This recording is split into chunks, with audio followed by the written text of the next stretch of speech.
এর আগে কত ক্রিমিনাল কাজকর্ম করেছি আমি, কতবার থানায় হাজিরা দিয়েছি, কিন্তু কেউ কিচ্ছু প্রমাণ করতে পারেনি। কিন্তু এই শিবানীর বিষয়ে হাত দেওয়ার পরেই আমাকে 3 বার অ্যারেস্ট হতে হয়েছে। গতকালই বেলে ছাড়া পেয়েছি। আপনার সাথে কন্ট্যাক্ট করার অনেক চেষ্টা করেছিলাম, কিন্তু পারিনি করতে। আমি এখানে ছিলাম না, উত্তর দিকে সাধনা করতে গেছিলাম। ওই শিবানীকে আমি কিছুতেই ছাড়বো না গুরুদেব। কোনো এক দৈব শক্তি ওকে সাহায্য করছে, আর এই বিষয়টাতেই আপনার সাহায্যের প্রয়োজন। তুই জানিস কি জানি না সেটা আমি জানি না, কিন্তু শিবানীর গর্ভে একটা দেবী অবতার জন্মাতো, আরো গর্ভবতীও হলো।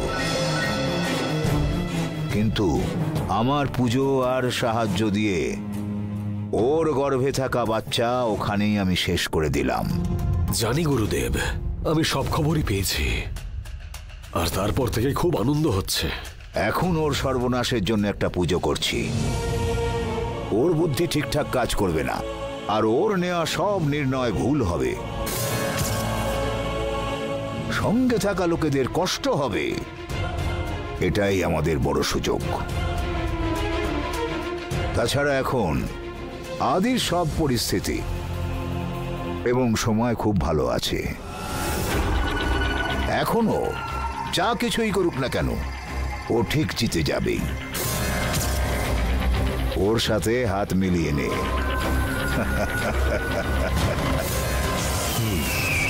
খেলা ওকে খেলতে দে,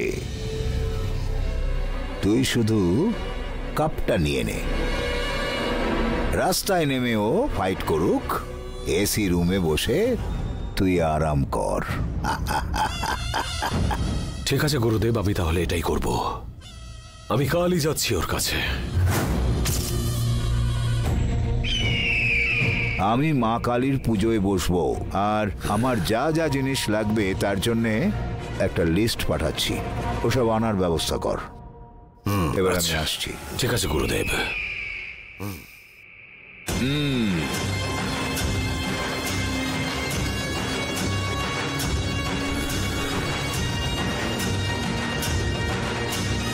ভিনসেন্ট বস, রকিকে ফোন করে আসতে বল। ওকে বস। আদির সাথে মিট করতে যেতে হবে।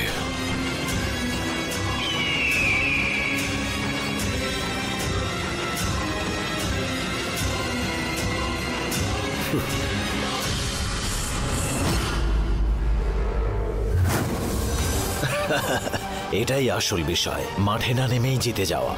দারুণ ব্যাপার। আদিও শিবানীর ওপর ভীষণভাবে রেগে আছে, আর ওকে শেষ করার জন্য ও সবকিছু করতে রাজি। ওকে একদম হালকায় নিস না রকি।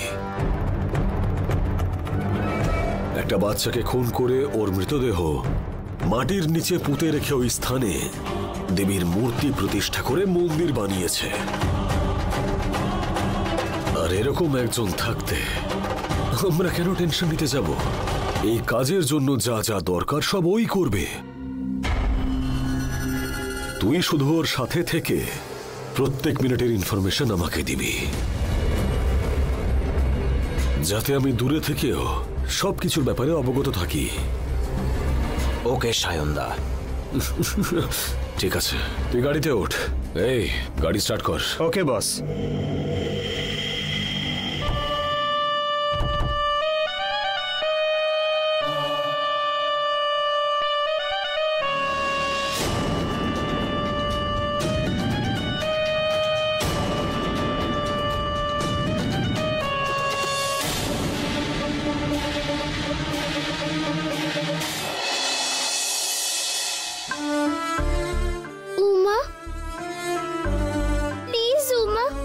সাথে আমার কথা আছে, সামনে আয় না তুই।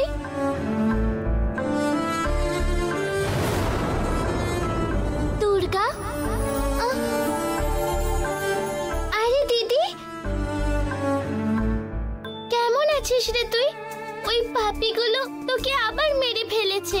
কোনো ব্যাপার নয় রে দুর্গা, আমি সবকিছুই বুঝতে পারছি। বেচারা মা বাবার কত কষ্ট হয়েছে বলতো। মায়ের ব্যাপারে কথা বলার জন্যই তোকে ডেকেছি রে দিদি। মার আগের মতন নেই, মা সবার উপরে চিৎকার করছে, বিনা কারণে মা সবাইকে বকছে। তখন কমলা দিদা মাকে পুজো করতে যেতে বলছিল, কত খারাপ ভাবে বকলো কমলা দিদাকে। তাছাড়া দেবী মাকেও বিশ্বাস করছে না মা। এতে দেবী মায়ের উপর রাগ করার কি আছে? আমি সবই জানি রে দুর্গা। মায়ের উপর কোনো অশুভ শক্তি ভর করেছে, ওই শক্তির প্রভাবেই মাই সবকিছু করছে। ওই শক্তিটাকে মায়ের ভেতর থেকে বের করে আন দিদি।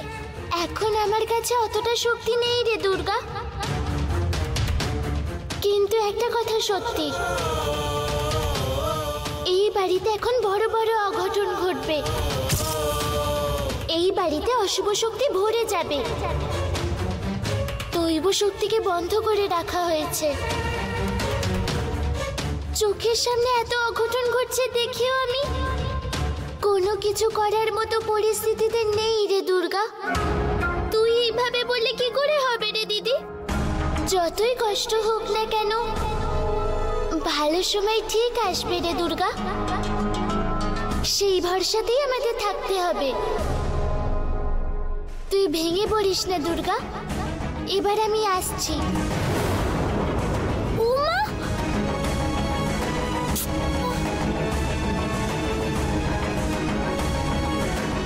উমা কিছুই করতে পারবে না বলে এখান থেকে চলে গেল। এই অশুভ শক্তির হাত থেকে তুমি আমাদের রক্ষা করো মা। আমার ফোনটা কোথায় গেল?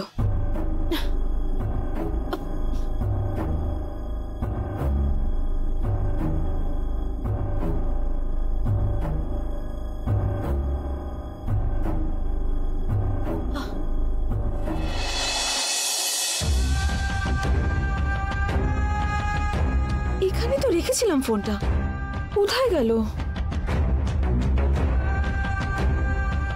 সোফার উপরে রেখেছিলাম কি?